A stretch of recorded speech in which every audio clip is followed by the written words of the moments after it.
Goeiemôre. As 'n mens hierdie song sing, dan praat jy met jou hart. Ek weet nie altyd of ons besef wat ons sing nie. Ons sing, Spirit take me deeper, waar my voete nie meer kan grond raak nie, sodat ek kan leer om nie te glo. Ons sing dit. Dis 'n gebed. Tog wil ons baie keer in die hawe bly. En dan dink ek altyd aan ou Joe Black met sy baard en sy diep stem wat sê, 'n skip is nie gemaak om in 'n hawe te bly nie. Maar wanneer ek die Ocean Song sing, dan dink ek, Here, ja, ons sing Take Me Deeper. En dan, want dis waar ons baie keer leer om op God te vertrou in die dieper waters. Maar wanneer ons in die dieper water is, dan wil ons nie daar wees nie. En dan vra ons vrae. En ons gaan basies begin te redeneer met die Here. Nou dis presies waaroor ons vandag praat, en dink nie die worshipgroep kon 'n beter song gekies het om hierdie set mee af te sluit nie. So ek wil jou vra om my te join, dan gaan ons saam bid en vir die Here vra om ons vandag te lei ook, om hierdie onderwerp die beste te bespreek wat ons kan. Vader, ons kom na U toe vandag omdat ons U nodig het. Here, ek het U nodig. U weet in die week hoeveel keer het ek dinge in my eie kop verander, en selfs toe klaar die preek geskryf het, dat ek weer gaan pyle trek en allerlei dinge gedoen om sin te maak, om 'n sequence te hê wat sin maak vir mense en vir myself, en ek wil U vra vandag, Here, ek het U nodig, want hierdie is nie 'n maklike ding om oor te praat nie. Dit is nie maklik om vir mense wat in trauma, wat deur verlies gaan, wat seer gemaak is, wat seer gemaak word, wat 'n geskiedenis het van seer, of wat ly aan een of ander verslawing, of een of ander iets wat oor hulle heers, of selfs, Here, ons ly baie keer aan selfdoubt en om onsself te twyfel en selfwaarde en selfbeeld, en die wêreld is eintlik 'n harde plek baie keer vir mense. As ek dink wat kinders baie keer sê, as net so breed soos 'n kind wat vir 'n ander kind iets toesnou en daai ding stiek vir die res van jou lewe nie. Of 'n groot mens of 'n onderwyser wat vir 'n kind iets sê, en 'n man wat vir 'n vrou in woede iets sê, of andersom. Ons almal het 'n tipe van 'n seer in ons almal het al seer gekry, ons almal het al deur moeilike tye gegaan. En ek wil kom bid, Vader, dat ons vanoggend ook, wanneer ons na die voorbeeld van Job kyk, dat U ons sal fokus op dit wat U wil hê, wat ons moet sê. En dat dit, alhoewel ek net een mens is met een tong en een perspektief, Here, kan ek so maklik verkeerd wees ook in my denkwyse.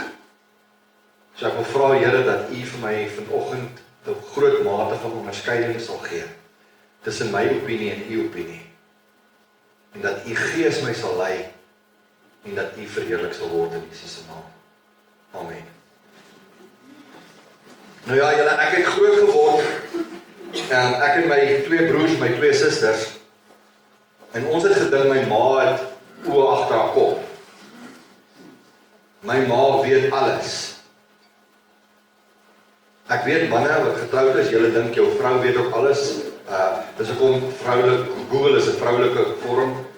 Jy Google net en sy weet. Sy kan selfs jou sê wat 'n pad moet jy ry. En as jy by die stopstraat stop en jy kyk links en regs, dan is daar iemand wat voor jou inkom. En dan is dit, as jy terugsit, kan ek sien of haar karre kom. Jy weet. Maar ja, kom ons gaan terug na ons ma's toe. Ek het al gedink my ma weet alles. Ek meen, ek is nie besig om rustig te wees, dan hoor ek my ma uit die kombuis uit skree, wat doen jy? Volgende vraag, hoekom is jy so stil?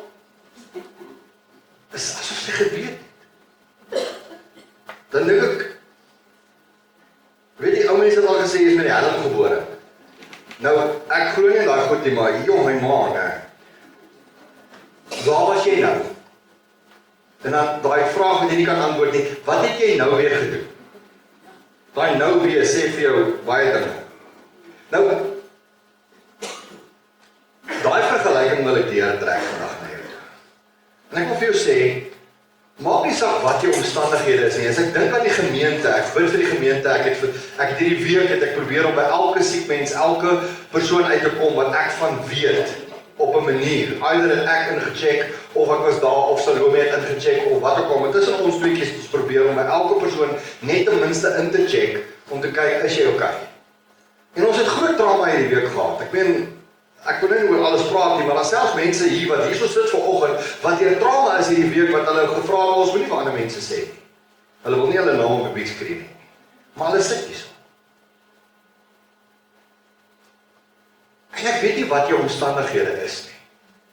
Maar net soos wat ek geglo het, my ma oë agter haar kop, en my ma weet alles, wil ek vir jou sê, ek wil vandag met jou praat, en jy moet dit glo vandag, want van my ma is dit nie waar, sy het nie oë agter haar kop nie, toe sy geslaap het, ek eendag om kyk. Ek het geloop, en toe sy slaap, en toe gaan ek, en ek het agter haar hare so oopgemaak, om te kyk. En sy het nie oë agter haar kop nie. Maar ek wil vir jou sê, God weet alles. Ek wil dit vir jou verseker. God weet alles. Hy weet van jou trauma. Hy weet van jou bekommernisse. Hy weet waartoe jy gaan in rou. Hy weet waartoe jy gaan as gevolg van ander mense se keuses, mense wat jou seer gemaak het in die lewe, mense wat goed vir jou agter jou rug gesê het, mense wat jou verkleineer het, mense wat jou fisies of emosioneel of hoe ook al seer gemaak het in die lewe. God weet dit. En jy moet weet dat God dit weet. En weet jy wat? Ek weet nie wat die antwoorde altyd is op elke ou se probleme nie. Maar God weet alles, want hy is alles. Hy is bo alles. Hy verstaan alles. Hy is alles. Hy is die groot ek is. Ek is alles wat jy nodig het. Ons is besig met 'n reeks en ons is besig met ons derde reeks van ontmoetings met God. En hierdie een is my alles versus God se alles. Dis waaroor ons praat. En ons praat oor God vra alles, die ryk jong man, 3 weke terug. Toe was 'n Moedersdag. Verlede week het ons gepraat oor God verander alles, soos in Paulus se geval. En vandag wil ek 'n bietjie met jou praat oor God weet alles en ons gaan opbou na volgende week toe wat ons Sondag gaan hanteer is God gee alles. En dan gaan ons Elia gebruik as 'n voorbeeld. Nou, wanneer ons Job lees, ek gaan jy hoef nie jou hand op te steek nie, maar dit is wel interessant vir my eintlik wees om te weet, wie het al die hele hoofstuk, of die hele boek Job deurgelees, al 42 hoofstukke, né? Daar's 'n paar mense, maar dis 'n, ekskuus dat ek dit so sê, maar ons almal spring weg met hoofstuk 1 en 2, is dit nie waar nie? En jy by hoofstuk 3, 4, dan raak jy bietjie en dan skiep jy, dan gaan lees jy weer hoofstuk 42. Is daar nog mense wat dit gedoen het? OK, nie hand opsteek nie. OK, maar ek het dit vir jare so gedoen. Dis so wanneer ek dis daai nuwejaars voorneme. Hierdie jaar gaan ek die Bybel lees. Genesis, Exodus, Levitikus gaan alraai raak. Deuteronomium, Job, dan raak dit moeilik. Dis ek ons gaan lees eerder die Nuwe Testament. Maar dit werk dieselfde met Job. Job is 'n moeilike boek om te lees en al die ouens het gepraat en hierdie raad en jy verstaan nie altyd hulle raad en ek dink daar's baie mense wat so voel. Jy voel alleenig in jou trauma. Jy voel in jou trauma wat jy het is dat daar is nie raad vir jou nie en jy weet nie wat om te doen nie. En ek neem nie kwaadlik nie want geestelike beraders, pastorale beraders, sielkundiges, psigiaters, maak nie saak wie hulle is nie, het nie altyd al die antwoorde nie. Salome sê eendag vir my as jy hande wil kwaad maak en dan moet jy vir haar vra, hoe voel jy dan? So, ja. Maar as jy Job wil kondens, en jy wil nie die hele boek Job lees nie, dan wil ek vir jou sê, lees dan saam met my Johannes 9. Dis net 41 verse, in plaas van 42 hoofstukke, maar dis dieselfde prinsip. Nou, ek gaan vir jou net 'n paar verse lees in Johannes 9 om vir jou die idee te gee. En dan kan jy die koneksie tussen die twee maak. So Johannes 9 en Job het baie dieselfde trend. Behalwe, hier's nou nie, meer kondense storie van dieselfde ding. Okay, so hierdie is nou in die Nuwe Testament in Johannes 9 lees ons, en toe hy, dis nou Jesus verbygegaan, sien hy 'n man wat blind was van geboorte af. En sy disippels vra hom en sê, Rabbi, wie het gesondig? Presies wat Job se vriende gesê het. Hy sê, wie het gesondig? Hierdie man of sy ouers, dat hy blind gebore is? So dadelik soek hulle dat God straf hierdie ou omdat hy blind is. Hy sê, Jesus antwoord, hy het nie gesondig nie, en sy ouers ook nie. Dis nie die rede hoekom hy blind is nie. Hy sê, maar die werke van God moet in hom openbaar word. Net dit moet al klaar vir jou ietsie sê. Soms gaan ek en jy deur trauma, of deur moeilike tye, of deur iets, sodat God verheerlik kan word. Glo jy dit? Okay, so dit is nie altyd God straf my nie. En ek het groot geword met die ding, en skies, ek het niks teen die ou dominees van jare terug toe ek groot geword het nie, maar hulle het hoeveel keer altyd vir ons gepreek en vir ons gesê, as jy iets met jou gebeur, en iets is nie lekker in jou lewe, en jy gaan soek want jy het gesondig. Jy het gesondig, so die Here straf jou, jy moet gaan regmaak. As jy met die Here regmaak, gaan alles beter gaan. En weet jy wat, dit sit nog meer trauma op jou. Want dan gaan jy en gaan maak reg, maar jou omstandighede verander. En jy gaan soek sonde. Wat nie noodwendig altyd waar is nie. Ek sê nie daardeur dat jy nie sonde moet gaan soek nie, dat jy nie sonde moet bely nie. Ek bly daarby, jy moet sonde besoek, as daar sonde in jou lewe is, moet jy dit bely. Want as ons sondes bely, sê die Here, is hy getrou en regverdig om ons van alle ongeregtigheid te reinig. Daarby kan ons nie verbykom en die Bybel sê dit. Maar dis nie altyd die oorsaak soos hy sê nie. Dis die eerste 3 verse, en dan gaan dit aan. Hierdie verhaal gaan aan, jy moet eintlik al 41 versies gaan lees. Ek gaan nou 'n paar skiep, en ek gaan vir jou vat na vers 34 toe, net om vir jou in die prentjie te bring ook.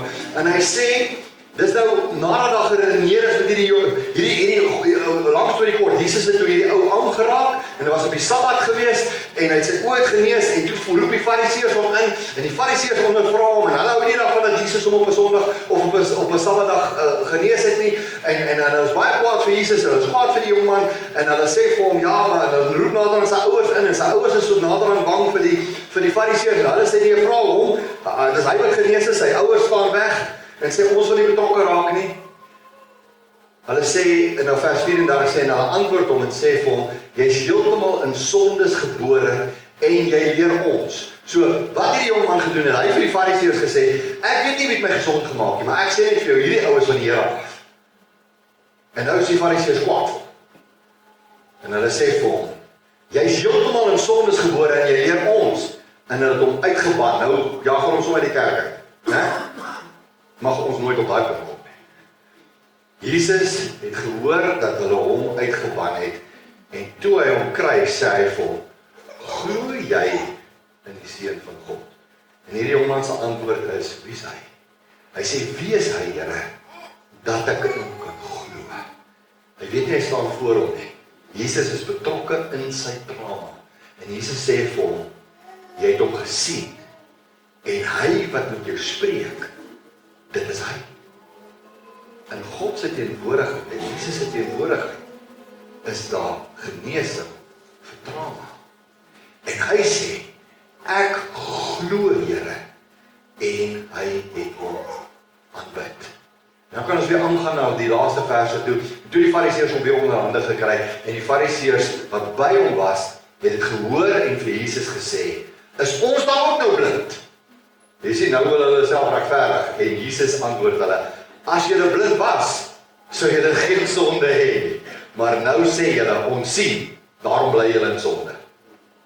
Sy vriende het ook sekere oplossings vir hom gegee, so jy kan daarna gaan kyk, en ons gaan nou daarna verwys, so bladsy 33 bo, is Elifas, Bildad en Sofar se oplossings wat hulle vir hom gegee het, net 'n opsomming van al daai gepraat van hulle. En hulle het hom ook geblameer dat of hy het sonde, of sy ouers het sonde, presies wat in Johannes 9 gebeur het. En sy een vriend het selfs vir hom gesê, jy verdien dit dat God jou straf. Ek wil gou vir julle 'n verhaal vertel, en ek wil nou nie, dit gaan nie oor my nie, maar ek wil hê jy moet verstaan, dat ek verstaan. Ek is 'n eerstejaars teologiese student, en ek het net begin swat. In my 4de maand, wat ek swat in April, van my eerste jaar, is ek in 'n ongeluk. En ek verloor my regteroog in die ongeluk. Die sig. Dis 'n lang storie, gaan nie detail is nie belangrik nie. En ek het weer 'n trauma gegaan van die verlies van my oog en baie pyn en baie operasies. En terwyl ek een keer in die hospitaal gelê het, kom daar iemand my sien en die persoon sê vir my, hoor professor, as jy reg roep,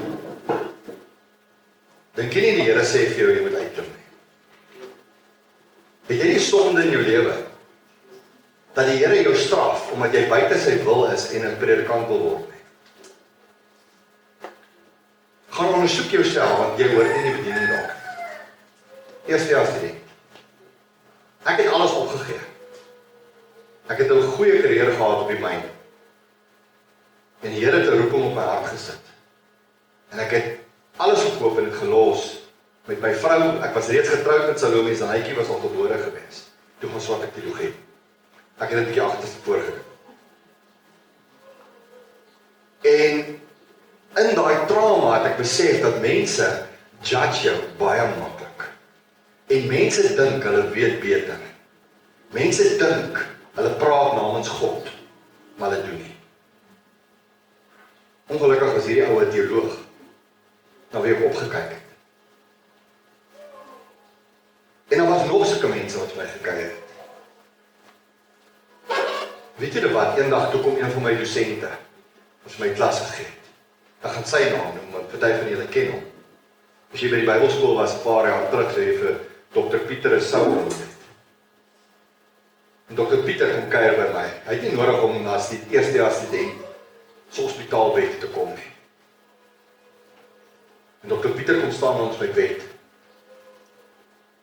En hy kyk my in my oë en hy sê vir my, Mars, is jy okay? Vertel vir hom hoe ek voel.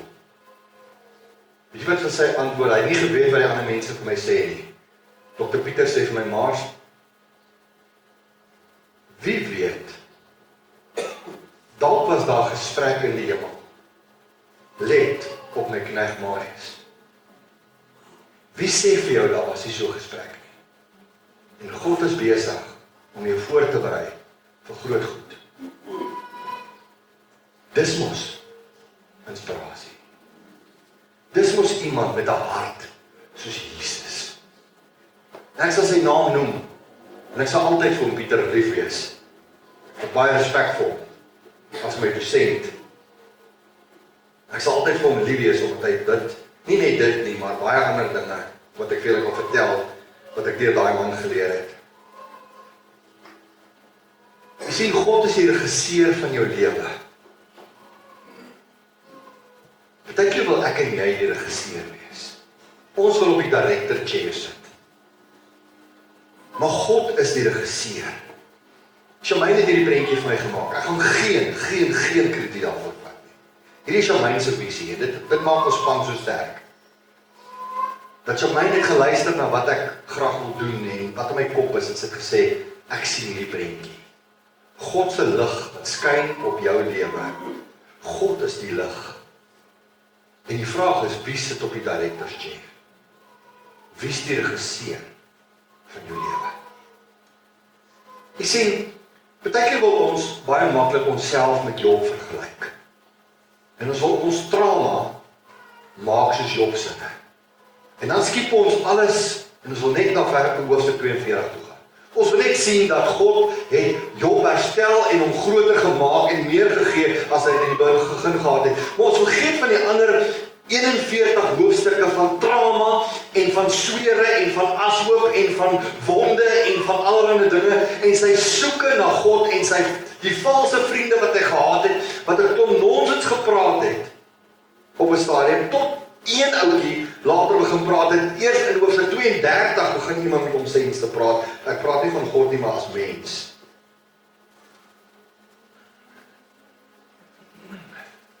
En wie sê vir jou? Dat was nie 'n gesprek in die hemel nie. Wie sê vir jou dat Job 1 vers 6 tot 12 nie dalk waar is van jou lewe, dat hy sê op 'n dag toe die seuns van God kom en hulle voor die Here stel, het die Satan ook onder hulle gekom. Toe vra die Here vir die Satan, waar kom jy nou vandaan? En die Satan antwoord die Here en sê, van 'n swerftog oor die aarde wat ek deur kruis het. En die Here vra vir die Satan, het jy ag gegee op my knegg Job? Want daar is niemand op die aarde soos hy nie, 'n man vroom en opreg, Godvreesend en wat afwyk van die kwaad. En die Satan antwoord en sê, is dit verniet dat Job God vrees? Het nie self hom en sy huis en alles wat hy het, en al van alle kante rondom beskik nie?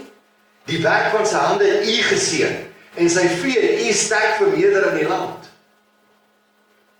Maar strek net die hand uit, en tas alles aan wat hy het.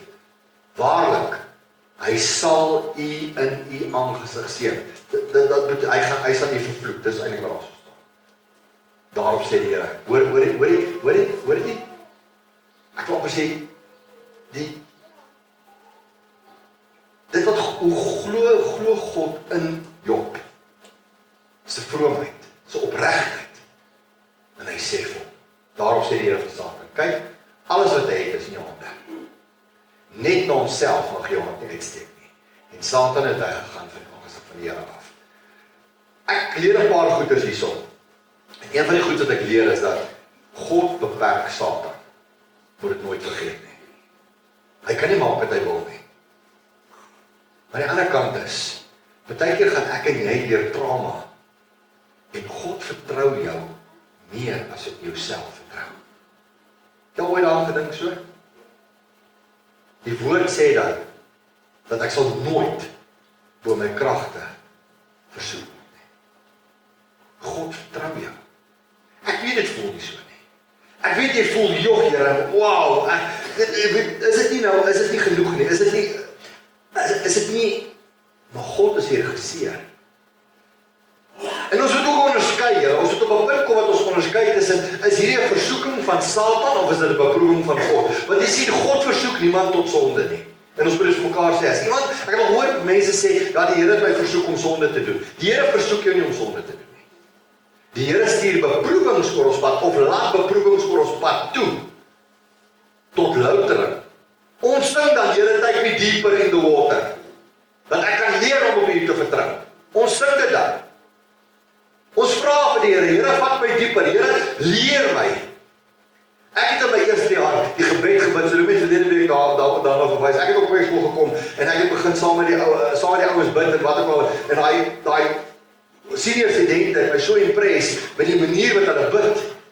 Ek het na huis toe gegaan, toe sê ek vir Salome, ek kan nie saam met hierdie ouens eers bid hier, ek kan nie saam met hierdie ouens eers staan nie. Hierdie ouens is so geestig, jy moet hoor bid hulle. Ek sal nooit daar kom nie. En toe bid ek, Here, leer my bid.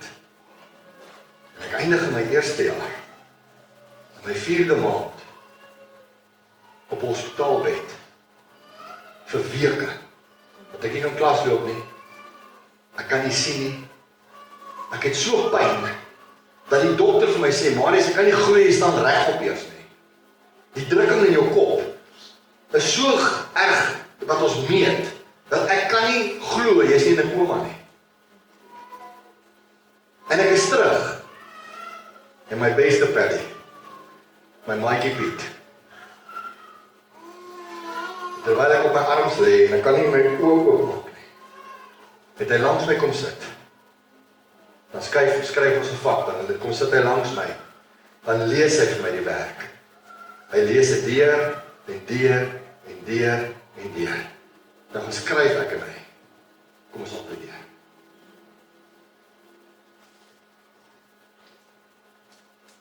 Die Here dra jou deur, al voel dit nie so nie. As jy my vra, wil ek terug gaan sin toe, nooit weer in my lewe nie.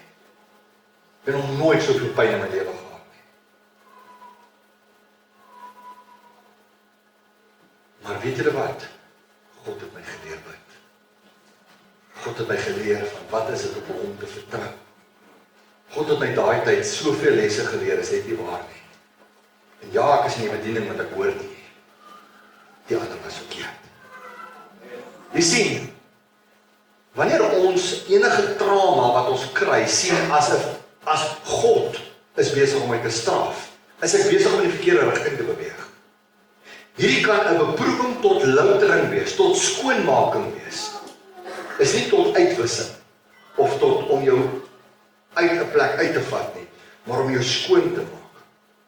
Wanneer jy metaal wil skoonmaak, gooi dit in 'n vuur, dat die onsuiverheid uit wegbrand, en ek het op die myn gewerk, ek die smelthuis, ek het nooit daar gewerk nie, maar ons het baie keer net ons daar gaan kyk, dat hoe hulle daai metaal skoonmaak, daai rotse crush en goeders bysit, en dan word dit in 'n smeltoon gesit, en dan word dit deur prosesse gesit, ek ken nie al die prosesse meer nie, en uiteindelik dan word al daai onsuiverheid weggekook deur die vuur, sodat dit die suiwer goud kan oorbly, en dan word dit gegooi. En hulle het altyd gesê daar by Rand Refinery, hulle kry 99,9993% suiwer. Dis goed genoeg vir my. Jy moet onderskei, want jy sien, die Bybel sê vir my, dat God kan jou nie in sonde laat val nie. Gaan lees in Jakobus, as jy nou nota moet maak, Jakobus 1, vers 13 tot 16, dat sê, wat God versoek niemand nie. En God kan nie deur die kwaad versoek word nie, en versoek ook niemand nie.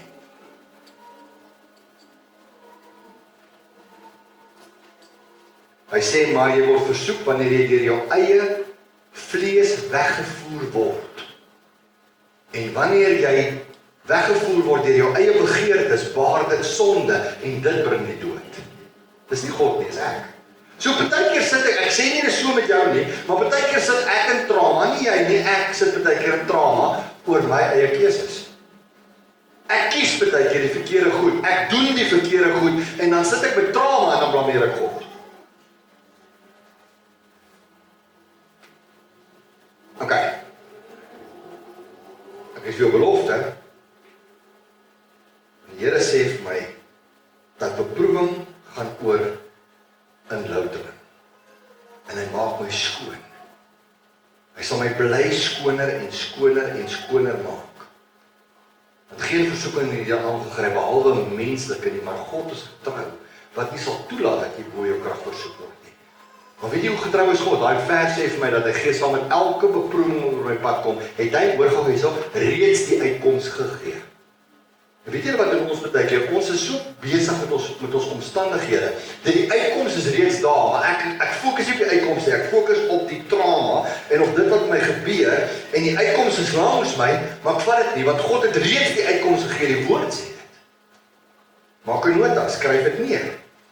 Jy kan by jou boekie nou gaan skryf, 2 Korintiërs 8 vers 2, dat God sê dat hy maak ons skoon. Jy kan gaan skryf 1 Korintiërs 10 vers 13, as belofte. Jy sien, maar ek het 'n rol, as mens het ek 'n rol om te vertolk. En my rol is ek die director, of is ek die actor? Jy sien, die actor is onder die director. Is God die regisseur van jou lewe.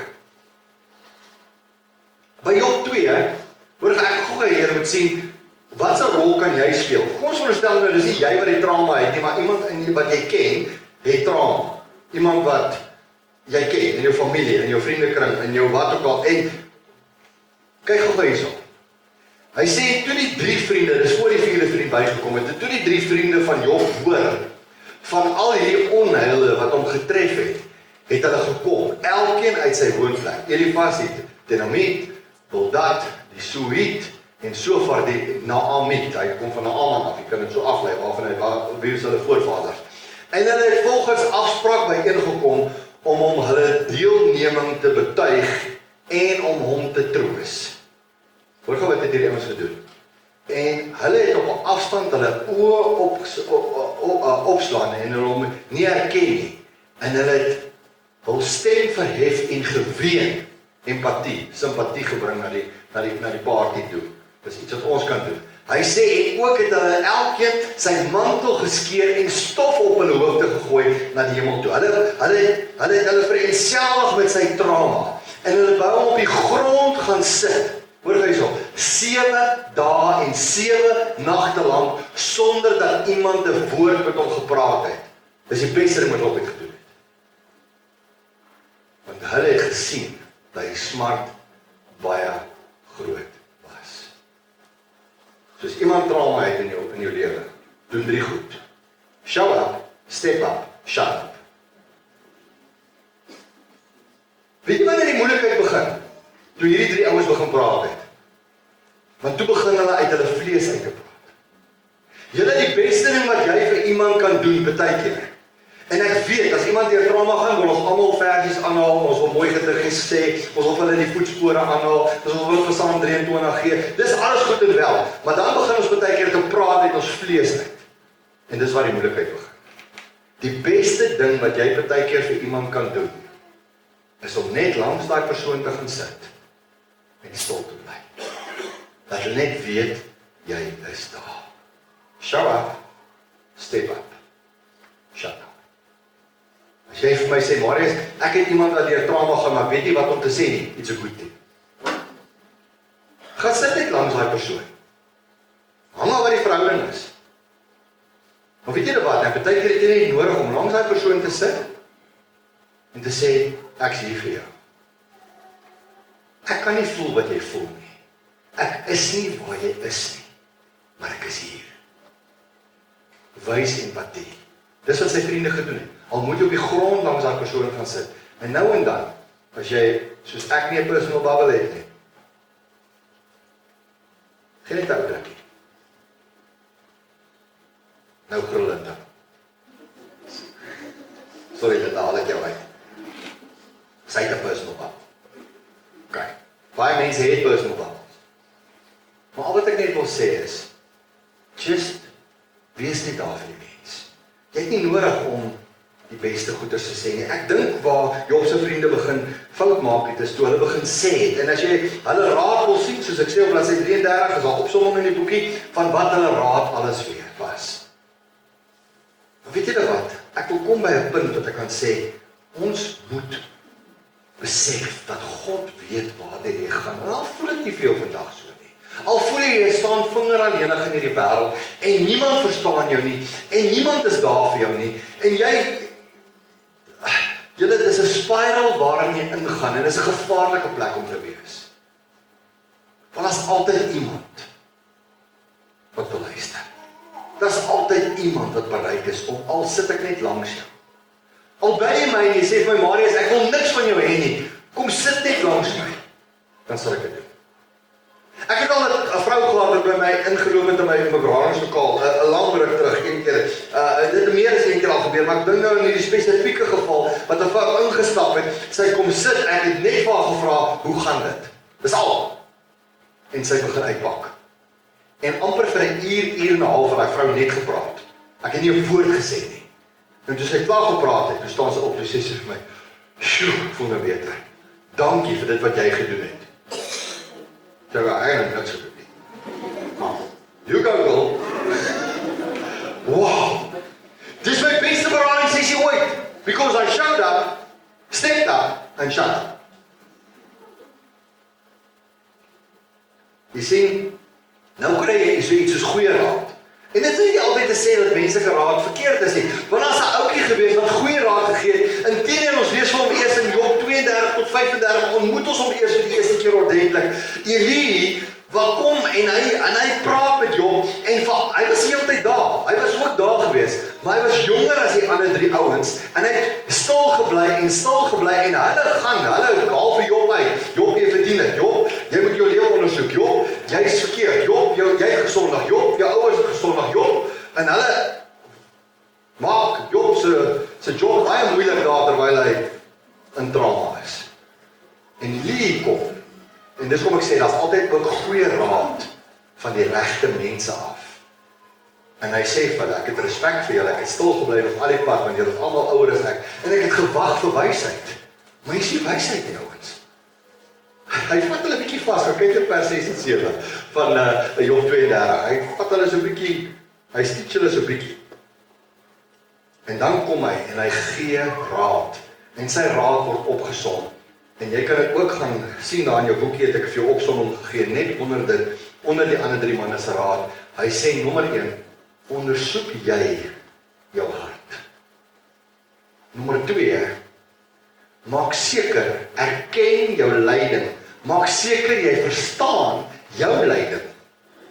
Nie ander mense se opinie oor jou lyding nie, maar ondersoek jy jou hart. En as jy jou hart ondersoek, dis die belangrikste ding wat jy kan doen. Ondersoek jy weet die beste. Jy ken jou dade, jy ken jou aksies, jy ken jou emosies. Jy weet wat het jy toegelaat, wat bevraagteken jy, hoe bevraagteken jy God? Wat vra jy? Hoe is jou lewe? Jy weet hoekom jy is waar jy is. Jy weet selfs van jou eie keuses, want baie keer as ek my hart begin stil maak, en ek sê dit nou van my kant af, baie keer as ek dinge beleef wat ek nie van hou nie, en ek maak my hart stil, kom ek agter, Marius, maar hier het jy 'n fout gemaak. En dis 'n moeilike ding om te erken, ouens. Dis 'n moeilike ding om te erken. Ondersoek jou eie hart voor God. En dit was wat Elie vir hom sê. Hy sê die tweede ding is, erken jou lyding. Weeg dit. Wie is die outeur? Vra vir jouself.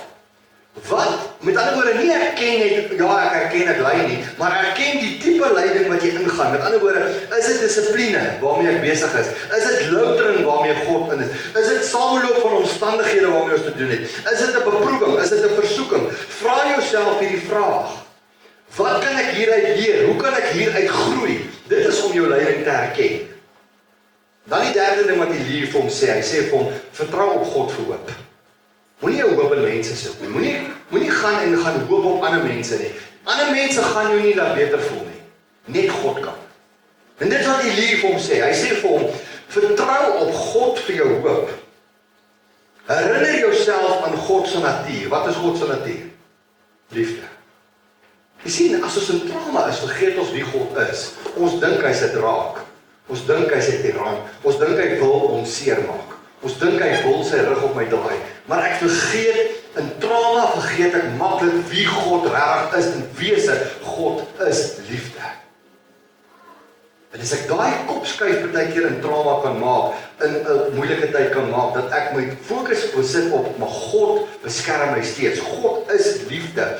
En ek erken God se dat ek net op hom kan vertrou. Hy is my hoop. Ek herinner my aan God se natuur, ek herinner my aan God se beloftes. Ek herinner myself selfs aan God se vergifnis. Want jy sien, ek vergeet in trauma en in rou en in verslawing en al die dinge vergeet ek God se vergifnis. En ek maak dit moeilik vir myself. Want jy sien, wanneer ek dan nou myself oopgemaak het en ek ondersoek my eie hart en ek erken my lyding, dan kom ek hier op 'n punt waar ek in God hoop vind deur te sê, Here, ek is jammer. En ek bely en ek vat sy vergifnis vir my aandeel. En die res gaan kom. Ek weet, dis nie altyd net jou skuld nie. My ma het altyd ook vir ons gesê, dit vat 2 om te fight. Ja, maar Christus het my geslaan. Dus jy sê, maar wie eers teruggeslaan? Wie eers teruggeslaan? Dis nou my broer wat dit ouer as ek was. Jy sien, daar's altyd 2 kante in 'n storie, dis eintlik wat ek wil sê. Nou die laaste ene hierso is, erken nou God se grootheid. Ek sien as ek hierdie ding is van ek in my eie hart ontsoek, ek erken en ek weet waaroor my lyding gaan en ek vertrou op God vir my hoop, dan kan ek God se grootheid erken in my omstandigheid.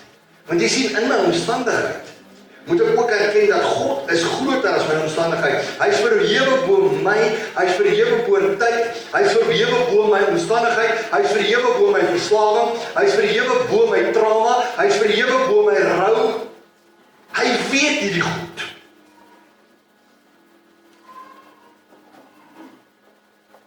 Dink, dis kom Jesus in sy vorm van mens deur al daai trauma was van verwerping en van die kerk wat hom verwerp het, en mense wat teen hom was, wat hom uitgeskel het as 'n duiwel. Weet jy dat Jesus uitgeskel is as 'n duiwel? Hulle het vir hom gesê, hy is Beelzebul. Hy het geweet presies wat het voel om haweloos, inkomsteloos, dakloos, vriendeloos te wees. Daai aand in sy grootste trauma gaan buig hy voor die Here in Getsemane en hy sê, Here, as dit moontlik is dat hierdie beker by my verbygaan. En toe kom Judas, toe word hy gevange geneem. En toe hy om hom kyk, toe sien hy net Petrus en Johannes en Jakobus en Andreas en Philippus en almal se agterkoppe, soos hulle weghardloop. Die Bybel sê, hulle het almal weghardloop. Net Johannes het hom van ver af, selfs Johannes, nooit met hom geassosieer word. Dink jy Jesus verstaan alleenheid? Om gedrop te word deur mense. Hy verstaan dit. Hy staan. Hy ken sy grootheid, dat hy weet beter as jy. Hy kan op God se wonders, God se beloftes, God se reddende sterk regterhand kan ek staan maak. Dit bring my by die beste raad. Elie was goeie raad, maar die beste raad was God se raad. Toe God met Job begin praat, as jy nou in jou boekie is, op hierdie bladsy, gaan jy sien dat God se raad word opgesom aan hom. En van die goed wat die Here vir hom sê is, hou nie op te praat. Hou op om jouself te verdedig. Hou op om die regisseur van jou eie lewe te probeer wees. Hy sê vir hom, hy vra vir hom eintlik vrae op 'n stadium. En van die vrae wat God vir hom vra, en omdat Job nou God begin bevraagteken en allerlei dinge, nou sê hy vir hom, was jy daar toe ek geskep het? Hy gee hom antwoord nie, maar God wys vir hom dat hy beter weet. Deur hom te sê, was jy daar toe geskep het? As jy praat, kom dat donder uit jou mond uit. Wie is jy om my te bevraagteken? Jy sien, ons as mens kan baie maklik klippe gooi, ons hou daarvan om klippe te gooi, en ons hou daarvan om God baie keer die outeur te maak van my probleme, en hom te blameer oor my probleme. Hy vra vir hom, in vers 4, het jy 'n arm soos ek? Kan jy dinge uit jou eie uit verander? En Job moes al hierdie goeders doen. Jy sien, God gee nie vir hom direkte antwoorde, en hier kom die beauty van die ding. Is God het net met hom gepraat, uit die perspektief uit, dat hy wil gehad het, Job moet dieper dink. Job moet begin selfondersoek doen. Job moet begin by hom tyd spandeer. Hier is die kruks van die hele saak. In my trauma, in my probleme, in my tekortkominge, in al my vrae, en al my rou, en al my goed wat ek al in my lewe beleef het ek genoeg tyd met God spandeer in my trauma. Of het ek juist die trauma my weg van God afdruk, want dis wat Satan wil hê. Die oplossing lê in God. Jy kan self gaan kyk na daai goed, jy kan self daai Bybelstudietjie gaan doen. Maar ek wil graag kom as ek kan by 'n oplossing of wat. Julle, ek sê nie ek het al die antwoorde nie. Inteendeel, ek voel so unequipped om vandag hier te wees. Toe ek klaar geswat het en ek kom in die bediening, toe ek agterkom, dis een van my grootste tekortkominge, is juist berading. Dit het my eintlik gedwing om verder te gaan swat. En nog goeders te gaan studeer, dat ek kan voel ek help mense, ek weet waarvan ek praat, dat ek nou nog nie dink doen nie. Maar God se hulp in moeilike tye. Ek het so 'n artikeltjie geskryf in die week vir jou. Ek weet nie of dit vir jou gaan help nie. Dit is net een bladsytjie, dis eintlik net die tip op die iceberg, maar daar kan ons hier uit ietsie begin leer. En hy is reeds op die website, so as jy op www.hawa.org.za klik op die landing page, is die God se hulp vir moeilike tye. Nou, wat ek wil hê wat jy moet besef as oplossing is die volgende. En ek gaan baie vinnig deur hierdie ding gaan, want ek voel ek kan dit self gaan lees. En dit is nommer 1 is, dat God bied vertroosting en leiding en in staatstelling in trauma. Jy kan staat maak op sy beloftes en sy woord en sy alwetendheid. Jy kan staat maak op sy onvoorwaardelike liefde, soos ek reeds gesê het. Maar jy moet hom altyd sien as jou bron van krag en jou toevlug in enige traumatiese toestand. En ek wil hê met die volgende, moet jy gou 6 puntjies, moet jy gou saam met my hardloop in jou kop. Jy kan hom afneem nou, maar ons gaan hier goeders ook broadcast vir jou. OK. Nommer 1. Sy teenwoordigheid bring krag.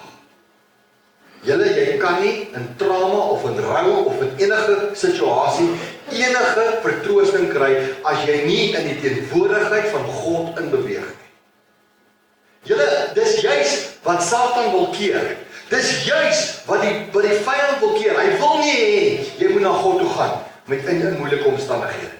Hy wil juis sê jy moet wegbly, want hy weet in God se teenwoordigheid is daar verandering, want dis wat met Job gebeur het. Dit is in Jesus se teenwoordigheid wat daai man wat blind gebore was, nie net genesing gekry het vir sy oë nie, maar ook genesing vir sy siel gekry het. Vir sy emosies, vir die verwerping. Hulle het hom uitgeban uit die kerk uit. Dink jy dit het hom nog geplan na die tyd? Dus lees nie weer van hom fisies nie, maar ek sê nou vir jou, hy was een van die 120, 10-10-1. Hy was 10-10-1 van die ouens op Pinksterdag gewees. Hy was 1-10-10-1 van die ouens wat die evangelie gaan verkondig het. Ek sê nie dit is so nie, ek gee bewys nie, maar ek sê 10-10-1. En God se teenwoordigheid bring krag. God se teenwoordigheid bied vertroosting en krag veral as jy oorweldig en bang en onseker voel. Daar's net een plek waar jy kan gaan. Jesaja. Psalm 91 sê, as jy in die skuilplek van die Allerhoogste is, sal jy vertoef in sy teenwoordigheid. Gaan skuil by hom, gaan sit by hom, gaan spandeer tyd met hom. En weet jy wat sê die 3de en die 4de vers? Hy sal jou toemaak met sy vlerke en hy sal jou beskerm. Ons kan nie hulp kry in trauma as ons na God toe gaan nie. Ons kan na mense toe gaan, ons kan na sielkundiges toe, niks teen sielkundiges nie, niks teen pastorale beraders nie, ek is self ene, niks teen 'n psigiater nie, hulle het almal hulle rolle wat hulle speel. Maar ek sê net vir jou, daar's nie 'n beter persoon by wie jy gaan tyd spandeer as die teenwoordigheid van God nie, en Job leer dit vir ons. Nommer 2. Sy rigting bring wysheid. Solank ek my eie rigting gaan volg, en die rigting wat mense, en hoe mense graag wil hê, gaan ek nie rigting kry nie. Maar ek moet my rigting by God gaan kry. Is wanneer ek onseker is oor my optrede, moet ek hom vertrou vir wysheid en leiding. Laat hom jou rigting en jou optrede bepaal. Laat hom, slegs sy leiding kan jou in die regte rigting stuur.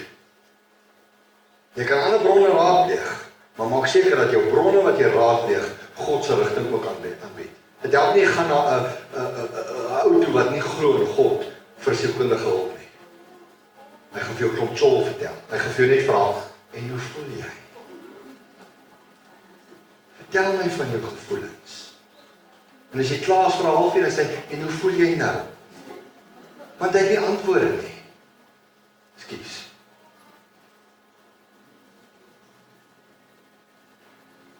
Net God kan jou help. As jy sy rigting soek, sal hy vir jou wysheid gee om die regte besluite te neem in trauma.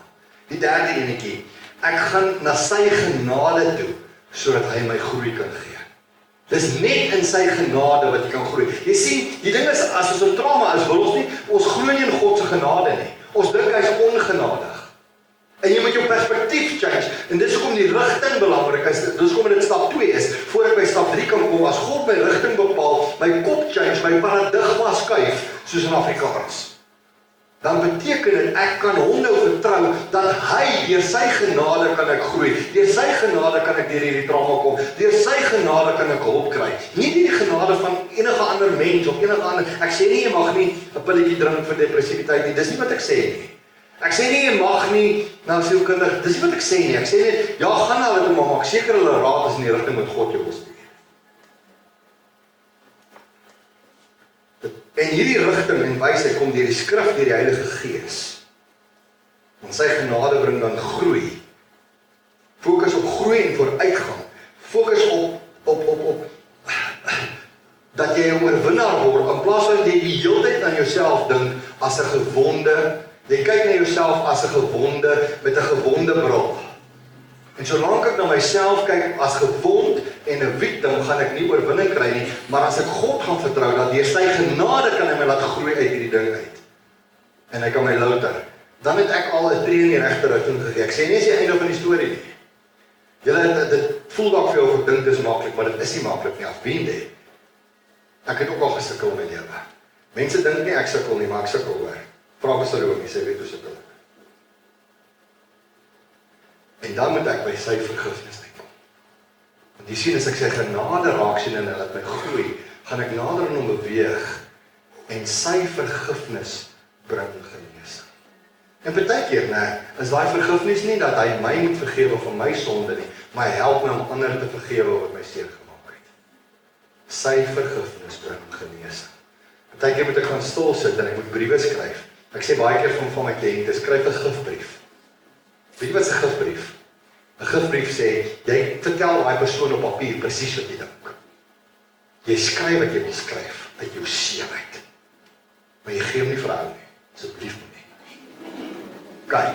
En as jy daar geskryf het en uitroeptekens en hoofletters en rooi strepe getrek het en jy het hierdie ou nou goed sleg gesê wat jou so seer gemaak het, dan vat jy daai brief en jy vou hom toe en jy sit hom in jou kas en jy bid daaroor. Na 'n lang ruk, miskien 3-4 weke lang haal jy daai gifbrief uit. Maar voor jy dit doen, skryf jy nog 'n brief vir daai persoon. En jy gaan agterkom daai brief se tou net begin afkom. Want God het jou vergifnis gegee. God is besig om jou lewe te werk. En na 'n ruk, as jy weer daai gifbrief oopmaak, dan dink jy, "Wow, kyk hoe ek gegroei." Dit help. Dit help. Want vergifnis bring genesing. Ek moet baie keer moet ek nie vergifnis by God kry nie. Baie keer moet ek vergifnis by mense kry, maar vir baie keer die grootste ding wat ek al ooit moes gedoen het, was om my trots op my sak te druk. En iemand te bel. Dat ek weet wat my so seer gemaak het. En ek het vir daai persoon gesê, kan ek en jy gaan koffie? Dus vir daai koffieshop kom. My eerste woord aan hom was gewees, ek is jammer, as ek enige aandeel gehad het om jou seer te maak. Ek het hom onder sy voete uitgeslaan. Jy sien, ek het hom vrygespreek, deur God se genade. En weet jy wat was sy antwoord? Nee, ek was verkeerd. Ek het jou seer gemaak. Ek het valse goed van jou gesê. Ek het jou seer gemaak. Ek was die culprit. Jy het die grootste reg om my kwaad te wees. Weet jy wat in hierdie week, bel hy my weer. Net in hierdie week, bel hy my, ek is besig met Job. Kry oproep, ek sien sy naam op my foon. Ek sê vir hom, hallo. Hy sê, yes, hoe gaan dit met jou? Hy sê vir my, Marius, ek het hierdie week. Het ek met God gepraat. Die Here het my gesê, ek moet jou weer bel. If jy sê sorry. Ek het jou bitter seer gemaak. Is ek en jy okay? Ek sê vir ons is lankal okay. Van daai dag af in die koffieshop het ek uitgestap, vry van Jesus, vry van wraak, vry van alles, want ek het jou vrygespreek in Jesus se naam. Vergifnis bring genesing. Geloof in hom skep dan hoop. Want nou glo ek nie meer in wat jy gesê het nie, ek glo in wat God van my sê. Ek is meer as 'n oorwinnaar. Ek is Jesus se kind. Ek is 'n prins in die koninkryk. Dit wat jy van my gesê het, maak nie meer saak nie. Dit maak nie meer sin nie. Ek weet wie ek is in Christus. Vat dit vir hom volgende. Want geloof in hom skep hoop. Ek gaan vir jou hierdie ding gee. Alles staan nie daar nie, maar jy kan byvoeg. Want geloof is 'n vaste vertroue, al sien ek nog nie die oplossing nie. Die laaste punt wat ek moet afsluit is, my verantwoordelikheid is om te vertrou, om te leer en om te groei. Dis my verantwoordelikheid. Vergeet my die ander ou se verantwoordelikheid. Dalk is jy nie so lucky soos ek, dat daai ou erken dat hy verkeerd is nie. Daar is nie die enigste ene nie. Daar's baie ander. Baie mense wat vir my gesê het, ek sal nooit in die bediening aard nie. Hulle het nog nooit vir my kom sê, ek is verkeerd nie. Dis okay. Ek het hulle vergewe, want hulle is mens, hulle het 'n perspektief gehad. Dis okay. Nie almal gaan vir jou sê sorry nie. Maar sê jy namens hulle vir die Here sorry. En spreek hulle vry. Sê, Here, wat kan ek? Hoor die vrae verander. Dis nie, Here, straf U my. Here, het U rug op my gedraai. Here, hoe kan U dit toelaat? Nee, my vrae verander na, Here, dankie dat U my vertrou in hierdie omstandighede. Here, wat kan ek leer uit hierdie omstandighede? Here, hoe kan ek groei? Hoe kan ek nader aan U beweeg? Hoe kan ek meer deur hierdie omstandighede U beeld uitdra? Jy sien die vrae verander, want die seer is weg. Dat ek dit by Jesus voete gaan los. Wanneer kom verandering? As ek hierdie goed kan begin regkry. Ek sê nie dis die einde van die prent nie, maar dis wanneer jy kan gaan kyk op bladsy 34 en 35 bo nou, ek maak klaar, ek is besig om te land. My fokus verander nou na op God in plaas van mense, hulle idees, hulle opinies oor my. Want God se opinie is baie belangriker, want ek ken hom in al my wees, Spreuke 3 vers 5, ken hom in al jou wees, en hy sal jou baie gelyk maak. Forget the people, we are the people. Filippense 4 vers 13 sê ek sal alles verstaan deur Christus wat my krag gee. Hebreërs 12 vers 2 sê ek my oë vestig op Jesus, die leidsman en die volëinder van my geloof. Jy sien, my fokus verander, maar ek kyk op, ek kyk nie meer af nie. Want as jy sien dit, kyk jy af. Maar as jy oorwinning begin kry, kyk jy op in sy teenwoordigheid. Dan kom Habakuk 3 vers 19 wat sê, die Here is my sterkte, hy maak my voete soos die van herte, en hy laat my tree op my hoogtes. Dis 'n perspektiefverandering wat inkom. En dit verander, dit word beter. Ek begin nou bo die storms te kyk, en as ek eers bo die storm begin kyk, begin ek bo die storm te vlieg. Ek kan nie, as ek nie bo die storm kyk, bo die storm vlieg nie. Jy het nog nooit 'n arend gesien wat opvlieg. Die arend is die enigste voëlsoort wat bo 'n storm kan vlieg. Hy het die ability om deur 'n storm te vlieg en bo die wolke te vlieg en af te kyk op die storm. Lekker safrol honger. Ek sê mos nie, papa. Dis jou vermoë. Maar ons glo dit nie.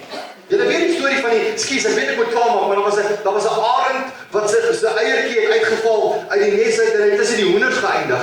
Toe broei die hoender en hom uit en hy het op die grond gepik, soos 'n hoender, want hy het groot geword tussen die hoenders en die arend gedink hy's 'n hoender. Tot hy nog opkyk en hy sien daar vlieg 'n ander arend, hy sê, "Joh, mense kan dit doen." En die ander hoenders is net pekak, en hulle kom nêrens nie. En die volgende oomblik toe begin hy sy vlekke te swaai en hy styg op en hy gaan bo die draad oor, hy gaan bo die plaas. As jy nie dalk 'n arend en jy tree op soos 'n hoender nie.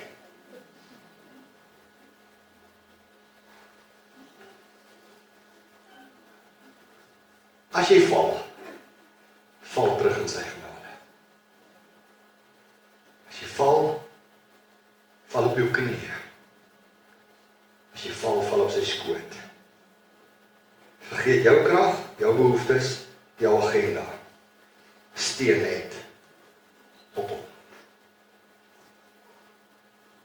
Neem dit in. Is klaar. Wees nie bevrees nie. Want ek is met jou. Kyk nie angstig rond nie.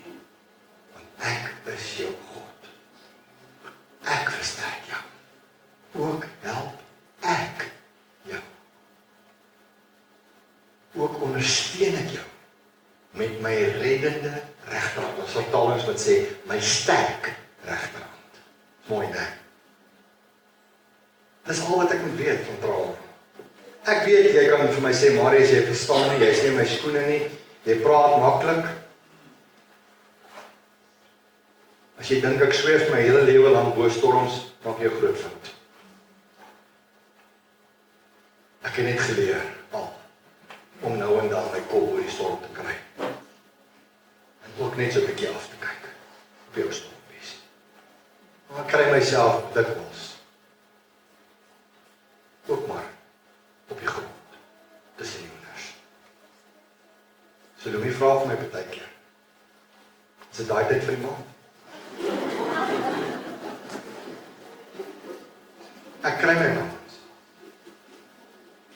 Ek wil nooit nie voorstaan en vir jou sê, I've been there, done that, got the t-shirt. Want ek gaan lieg. Maar probeer my raad te volg. As dit vir jou sin maak, as dit nie vir jou sin maak nie, dan is dit goed. Maar miskien moet ek net daai los, wat ek kan. Mag die Here vir jou seën. Vader, ek weet ek het nie al die antwoorde nie. Nog nooit gedink ek het al die antwoorde nie. Ek is 'n mens soos hierdie mense. Maar Here, deur die trauma wat ek al beleef het van verlies,